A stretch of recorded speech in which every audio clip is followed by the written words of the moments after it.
All right, boys. I keep getting questions. What unit should I pick for the selector? What unit should I pick for the selector? So I'm just gonna pick top 5 units you should take from the selector. It's pretty simple. If you just want to turn your brain off and just be like, okay, I'm a new player. I just want the best thing. Let me just pick these units. You could use them in a majority of places, but some of them are like really good in different scenarios. So let me just start off with Genua, right? This unit, premium DPS. He's basically an ML 5-star as a RGB 5-star. Very high damage, very good uh, solo potential. But let me tell you what he does. So, how Genua works, he's pretty much a glass cannon damage dealer, right? He penetrates defense on his S3 proportional to how much attack he has, and he will do a giant pop based on how much damage he does, right? His S2, when he goes below 50% HP, he activates his S2. He does a non-combat skill. He pushes himself up by 50%, and he gets rage. And what happens when he gets rage is that his S1 changes a little bit. He also dispels all debuffs on his S1, his S2. He also dispels all debuffs with his when he procs his S2. And he gets rage buff, which increases his attack and speed, right? And why this rage buff is important is that when he has rage buff, when he uses his S1, he also uses his S3 right after. So if you use your S3 by itself, it's just the S3 damage, right? If you have rage buff, you use S1 and then the S3 procs immediately after, and it procs the bite damage. This unit is very strong. He's very strong. Very good at dealing raw damage. The things that you have to look out for when picking him though, units that have anti-crit, units that have pen resistance, which are basically Diane, Ilanav, and any unit with like anti-pen like Wukong, but you could still kill Wukong sometimes. Those are really his counter picks. And also, if he is stunned or he's sealed, you could just kill him, right? You just kill him, and it's really rough to pick him in certain scenarios if they're counter picks. Politus counters him, Veronica counters him, Ilanav counters him, Diane counters him. There's a lot of units that counter him, but when those units are not on field, he performs. I have mine on like a Destro Torrent build, just full damage. You could also build yours with effect resistance so that you don't get debuffed, or you could resist some debuffs. Or you could just build him on speed set, 200 speed, 4k attack, crit chance, crit damage, you know? And that should be fine. But I would definitely pick up a Genoa if you don't have one.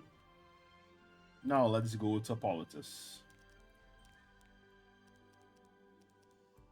Alright, so this unit is pretty valuable. She's like a one-of-a-kind unit because of this one thing. You see this thing that says reduces the effect of combat readiness by 50%? This makes this unit extremely strong. She is one of 2 units who has this ability. Next to another unit called Abyssal Euphine, who's an ML 5-star.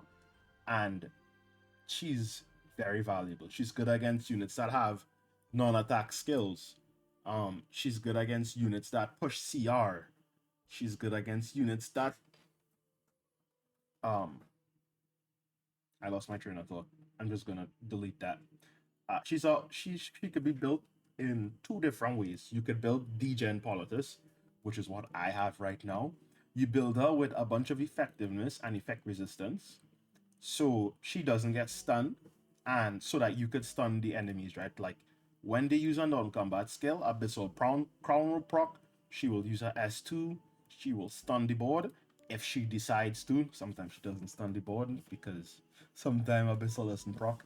It's pretty sad, but still, in a perfect world, she'll stun the board and she will disrupt your opponent. She's a really good disruption unit. Or you could just build her full damage, punish your opponents for using a non-combat skill, one-shot something, take a turn, then S3, do a bunch of damage and debuff the enemy. She is one of those units that you want two versions of. You want a degen Politus like this, high HP, high defense, effectiveness and effect resistance, and then you want a different version, full damage. So if you want, you could take a Politus from one of your selectors, a regular selector, just move her up a little bit, and from your plus 15 selector, you could take another Politus and you could build a full damage Politus. This unit is very strong, and I think if you don't have her, you should definitely pick her up. The Great Mortelix. I'm not gonna lie, bro. When this unit just got buffed, I was so happy because I'm like, oh my god, this unit counters all these counter units that I hate fighting.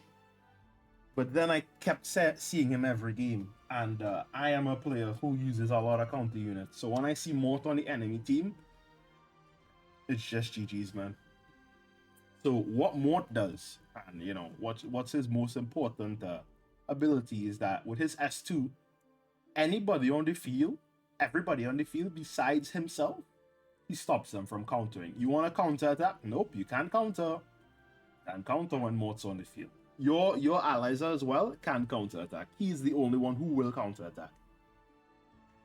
And there are a lot of counter attack units that just want to like RNG counter and mess you up, and he says no, you can't counter, and he just kind of invalidates that counter attack unit, right?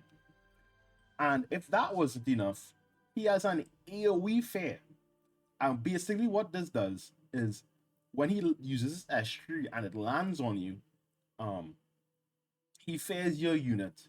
And what fair does is it's a 2-turn debuff that has a 40% chance to be dispelled, and your unit literally cannot do anything. So you have a 40% chance for it to go away, or it just stays on you and you just can't play the game, right? And losing 2 turns for free in a turn-based game is a lot. Also, it does a lot of damage, and it's guaranteed to land on you if he has more health than you, right? So it is it's definitely one of those abilities that are very annoying, right? And his S1, pretty standard. It's just a defense break. It ignores effect resistance if he has more HP than the enemy. So he will have a higher chance to land the defense break if he has a higher. They can't resist his S1 if he has high HP than them. This unit is also a staple that you should have on your account. I would just take him from my plus 15 select if I were you. You can't go wrong with having Mort. And you could build him destruction set, pen set, you could build him destruction set HP, you could build him speed set like me, you could build him slow, you could build him fast, you could build him with a lot of HP and less crit damage, you could build him with a bunch of crit damage and less HP. He has a lot of different builds, but this unit is very good in PvP primarily. Not really a PvE unit, to be honest, but he is very, very strong. All right, for my PvE brothers, this unit is the goddess of PvE. If you do not have a Fene on your account, I am sorry for you. I'm not gonna lie. Expeditions, good in most expeditions. Hunts, good in Wyvern, good in KDs, good all around. Story mode, good. Abyss, good. This unit is so good in PvE, it's kind of insane. Why is she so good? Well, she's basically a soul weaver that does a ridiculous amount of damage. That's why I have her on damage set, right? She also is decent in PvP if you are fighting injury units. So let me explain how this unit works, right? The more injury that goes on to her, the more damage she does, right? And she basically injures herself every time she uses her S3. So what she'll do is she'll keep injuring herself over and over, and she will as she loses health, she will increase in damage, right? And she also has a free revive. She has a free revive. It revives her with 50% of her HP. I don't have this max. You should probably max this. You should revive her. It revives her with 50% of her HP. So she just has an extra life for free. She has free crit chance, just free 30% crit chance. And she also heals your team on S1 and does a bunch of damage. She gets immunity for free when she uses her S1, and she is a pretty strong unit in PvE primarily. She has some PvP uses, but she is the PvE goddess. I just have mine on Destro set with HP. Let me show the game. Destro set with the HP. Pretty strong unit. Yeah, you can't complain about this unit. She is a plus 15 unit, so you should probably take it from your plus 15 selector. But like me personally, I only use it for PvE, and I kind of want to conserve more, so I haven't maxed this out. But really and truly, you should just max it out. She is super strong. And the last unit I think you should get is this Litica unit. This unit was recently buffed. For some reason, this unit has more in her S2 than units have in their entire kit. I don't know what Smilegate was thinking when they giga buffed this unit, but fighting this unit is a pain, and I was forced to build her. Like I absolutely despise fighting this unit, and I just got tired and built her. She is so oppressive. So let me just tell you what her S2 alone does. She also does not need molars. That's what, like, she also does not need Molagoras. Like, you could probably level up this. You should level up this one so you get turn cooldown, but really and truly for me, it does not make a difference. This unit is broken. Granted, you want it to be very fast.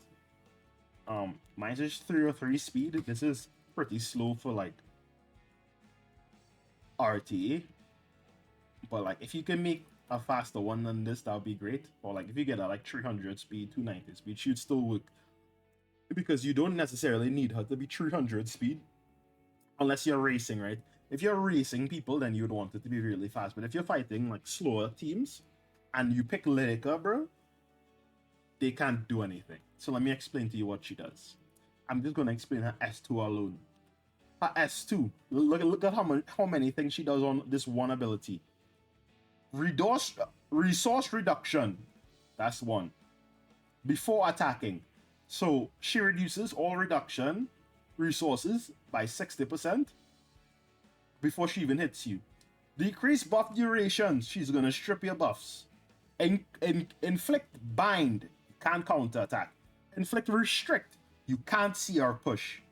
And she gets 25% combat readiness for each caster hit. And she has Soul Burn, ignore effect resistance on that skill. This one skill has more on it than a character's entire kits.